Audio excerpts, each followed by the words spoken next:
காலை வணக்கம். வணக்கங்கள். எங்கே இருக்கிறார் இறைவன்?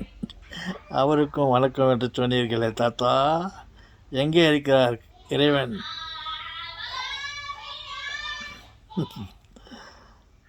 எங்கும் இருக்கிறார்.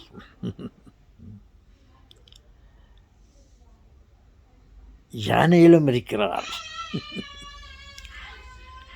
இரும்பிலும் இருக்கிறார், கரும்பிலும் இருக்கிறார், கசப்பிலும் இருக்கிறார், தூணிலும் இருக்கிறார், துரும்பிலும் இருக்கிறார், ஏன் நமக்குள்ளேயே இருக்கிறார். இருக்கும் இடத்தை விட்டு இல்லாத இடம் தேடும் என் அன்பு செல்வங்களே, தாத்தாவே. ஓகே, ஏன் தாத்தா, ஏன் இறைவனை தேடுகிறீர்கள்? ஆம், அவரை வணங்க வேண்டும், அவரை தோத்தரிக்க வேண்டும், அவரை பூஜிக்க வேண்டும். அவர் நமக்கு செய்த அனைத்து நன்மைகளுக்காகவும் அவருக்கு ஒரு தேங்க்ஸ் சொல்ல வேண்டும். அதே சமயத்தில் கேப்பில் இன்னும் நமக்கு என்ன வேணுமோ அதை கேட்டுக்கொள்ளலாம். காலையில் எழுந்தவுடன் நமக்கு இந்த நாள் முழுவதும் என்ன வேண்டும் என்று, இந்த நாள் கோழி கொக்கரிக்குது சொல்லுவார்களே, கோழி கொக்கரிக்கும், கோட்டை கொத்தளங்களிலே ஏறி கூவி வரும் சேவல். அந்த சேவலுக்கு கொடுமை செய்தவர் யாரோ.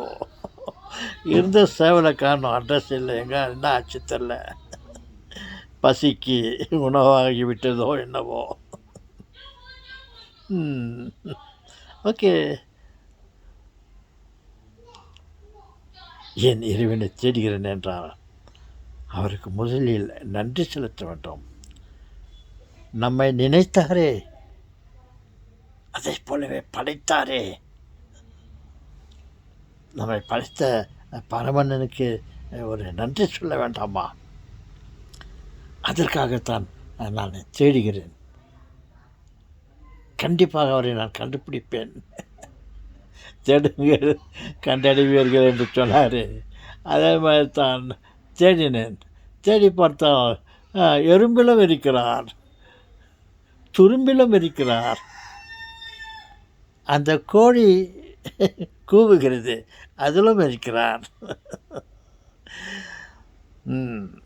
இறைவா, உமக்கு எங்கள் ஆராதனை, நன்றி, தோத்திரங்கள்.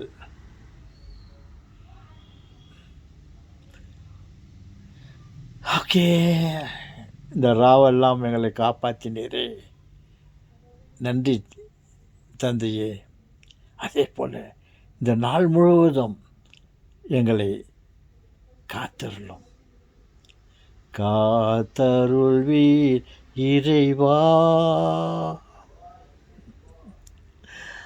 ஓகே செல்வங்களே, எங்கே இருக்குது சுவிட்சு?